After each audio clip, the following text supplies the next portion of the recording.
নমস্কাৰ লক্ষীদেৱ Das information YouTube চেনেলত স্বাগতম। ঋণ পুনৰুদ্ধাৰ এজেণ্ট পৰীক্ষা প্ৰশ্নৰ উত্তৰসমূহ অসমীয়াত উপস্থাপন কৰিছোঁ। অংশ সপ্তম, প্ৰথম অংশ, দ্বিতীয় অংশ, তৃতীয়, চতুৰ্থ, পঞ্চম, ষষ্ঠ মই সেইখিনি উপস্থাপন কৰিলোঁ। আপোনালোকে চোৱা নাই যদি ডেছক্ৰিপশ্যনত লিংক পাব, লগতে ইংলিছ ভাৰ্চনো পাব, চাব। আৰু যদি আপোনালোকে পোনপ্ৰথমে মোৰ চেনেললৈ আহিছে, কাষতে থকা ৰঙা কালাৰ ছাবস্ক্ৰাইব বাটনটো টাচ কৰি দিব আৰু বেল আইকনটো অল টাচ কৰিব। তেতিয়া এনেধৰণৰ উপযোগী ভিডিঅ'সমূহ আপোনালোকে পোনপ্ৰথমে চাব বা শুনিব সক্ষম হ'ব। উপস্থাপন কৰা হৈছে লক্ষীদেৱ দাস, 9101046197, সঞ্চালক কৃষ্ণগুৰু কম্পিউটাৰ প্ৰশিক্ষণ কেন্দ্ৰ, KCTC আৰু CSC e-governance centre, Akajan Shantipur, Brahmaputra বিদ্যালয়ৰ ওচৰত, অকাজান, চিলাপথাৰ, জিলা ধেমাজি, অসম। ডাকসূচক সংখ্যা 787059। প্ৰশ্ন নং 121, গ্ৰাহকে আপোনাক প্ৰাপ্য পৰিশোধ কৰিবলৈ কয়। উত্তৰ: আপুনি বুজাব লাগে যে আপোনাৰ প্ৰাপ্য পৰিত্যাগ কৰাৰ কৰ্তৃত্ব নাই আৰু কেৱল বেংকেহে এনে কৰিব পাৰে। প্ৰশ্ন নং 122, পুনৰুদ্ধাৰ সংস্থাই বেংক কোড আৰু মানদণ্ড অনুসৰণ কৰাটো কিমান গুৰুত্বপূৰ্ণ? উত্তৰ: অতি গুৰুত্বপূৰ্ণ, কিয়নো তেওঁ বেংকৰ প্ৰতিনিধি আৰু কঠোৰভাৱে অনুসৰণ কৰিব লাগিব। প্ৰশ্ন নং 123, যেতিয়া চেকটো অপৰ্যাপ্ত পুঁজিৰ বাবে পৰিশোধ নকৰাকৈ ঘূৰাই দিয়া হয়। উত্তৰ: পৰিশোধকাৰীয়ে NI এক্ট 1881 ধাৰা 138 ৰ অধীনত অপৰাধমূলক ব্যৱস্থা আৰম্ভ কৰিব পাৰে। প্ৰশ্ন নং 124, এজেণ্টসকলৰ অধিকাৰ আৰু দায়িত্ববোধতাৰ ব্যৱস্থাবোৰ হৈছে। উত্তৰ: চুক্তি আইন 1872 ত অন্তৰ্ভুক্ত। প্ৰশ্ন নং 125, পুনৰুদ্ধাৰ কাৰ্যত যুক্তিসংগত যত্ন আৰু দক্ষতা প্ৰয়োগ কৰাৰ DRA ৰ কৰ্তব্য আছে। উত্তৰ: 1.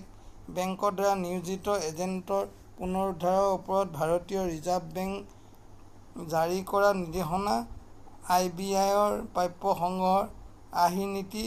2. চুক্তি আইন 1872। প্ৰশ্ন নং 126, এজেঞ্চী চুক্তিত উত্তৰ বিবেচনাৰ প্ৰয়োজন নাই। প্ৰশ্ন নং 127, চিবিলৰ সম্পূৰ্ণ ৰূপ কি? উত্তৰ: ভাৰতীয় সীমিত ক্ৰেডিট তথ্য ব্যুৰো। প্ৰশ্ন নং 128, কঠিন ঋণ লওঁতা। উত্তৰ: এনে এজন ব্যক্তি যিয়ে বিত্ত পৰিশোধ কৰিব পাৰে, তেওঁ TP পৰিশোধ নিবিচাৰে। প্ৰশ্ন 129, ইণ্ডিয়ান বেংকৰ এছ'চিয়েশ্যনৰ দ্বাৰা DRA মডেল নীতিৰ অধীনত নিৰ্ধাৰণ কৰা অনুসৰি নিয়মীয়া ঋণ পুনৰুদ্ধাৰ প্ৰক্ৰিয়া হিচাপে কোনটো? উত্তৰ: আপোচৰ জৰিয়তে পুনৰুদ্ধাৰ। প্ৰশ্ন নং 130, DRA নিযুক্তি কৰাৰ পিছত ঋণ পৰিশোধ নকৰা ঋণদাতাৰ প্ৰতি বেংকৰ প্ৰাথমিক কৰ্তব্য হ'ব নেকি? উত্তৰ: ঋণদাতাসকলক অপৰিশোধিত প্ৰাপ্য পৰিমাণ পুনৰুদ্ধাৰৰ উদ্দেশ্য ঋণ পুনৰুদ্ধাৰ এজেণ্টৰ বিৱৰণ জনাব। প্ৰশ্ন 131, নিৰ্মাণৰ বাবে। উত্তৰ: আপুনি বুজাব লাগে যে আপোনাৰ প্ৰাপ্য পৰিত্যাগ কৰাৰ কৰ্তৃত্ব নাই আৰু কেৱল বেংকেহে এনে কৰিব পাৰে। প্ৰশ্ন নং 132, পুনৰুদ্ধাৰ সংস্থাই বেংকিং কোড আৰু মানদণ্ড অনুসৰণ কৰাটো কিমান গুৰুত্বপূৰ্ণ?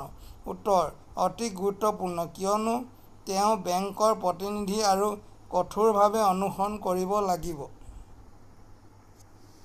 প্ৰশ্ন নং 133, যেতিয়া চেকটো অপৰ্যাপ্ত পুঁজিৰ বাবে পৰিশোধ নকৰাকৈ ঘূৰাই দিয়া হয়।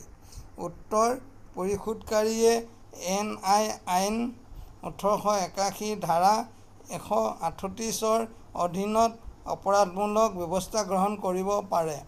প্ৰশ্ন নং 134, এজেণ্টসকলৰ অধিকাৰ আৰু দায়বদ্ধতাৰ ব্যৱস্থা হৈছে। উত্তৰ: চুক্তি আইন 72 অন্তৰ্ভুক্ত। প্ৰশ্ন 135 পুনৰুদ্ধাৰ কাৰ্যত যুক্তিসংগত যত্ন আৰু দক্ষতা প্ৰয়োগ কৰাৰ DRAৰ কৰ্তব্য আছে।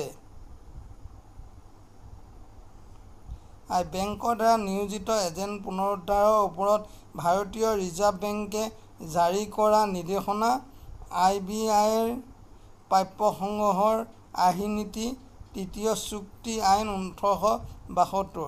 প্ৰশ্ন নং 136 এজেঞ্চি চুক্তিত উত্তৰ বিবেচনাৰ প্ৰয়োজন নাই। প্ৰশ্ন নং 137 চিভিলৰ সম্পূৰ্ণ ৰূপ কি? উত্তৰ ভাৰতীয় সীমিত ক্ৰেডিট তথ্য ব্যুৰো। প্ৰশ্ন নং 138 কঠিন ঋণ লওঁতা উত্তৰ এনে এজন ব্যক্তি যিয়ে পৰিশোধ কৰিব নিবিচাৰে। প্ৰশ্ন নং 139 ইণ্ডিয়ান বেংকৰ এছ'চিয়েশ্যনৰ দ্বাৰা DRAৰ আৰ্হিনীতিৰ অধীনত নিৰ্ধাৰণ কৰা অনুসৰি উইচ হৈছে এক নিয়মীয়া ঋণ পুনৰুদ্ধাৰ প্ৰক্ৰিয়া। উত্তৰ আপোচৰ জৰিয়তে পুনৰুদ্ধাৰ। প্ৰশ্ন নং 140 DRA জড়িত কৰাৰ পিছত ঋণদাতাৰ প্ৰতি বেংকৰ প্ৰাথমিক কৰ্তব্য হ'ব নেকি? উত্তৰ ঋণদাতাসকলক পৰিশোধিত প্ৰাপ্য পৰিমাণ পুনৰুদ্ধাৰ উদ্দেশ্যে নিয়োজিত ঋণ পুনৰুদ্ধাৰ এজেণ্টসকলক অৱগত কৰক। থেংকছ। ইমানখিনি সময় আপোনালোকে মনোযোগেৰে কাণ দিয়াৰ বাবে আপোনালোকক অশেষ ধন্যবাদ। আৰু আপোনালোকে যদি মোৰ চেনেললৈ পোনপ্ৰথমে আহিছে কাষতে থকা বেল আইকনটো অল টাচ কৰি দিব আৰু ৰঙাকলৰ ছাবস্ক্ৰাইব বাটনটো টাচ কৰিব। তেতিয়া এনেধৰণৰ উপযোগী ভিডিঅ'সমূহ আপোনালোকে পোনপ্ৰথমে চাব বা শুনিব সক্ষম হ'ব।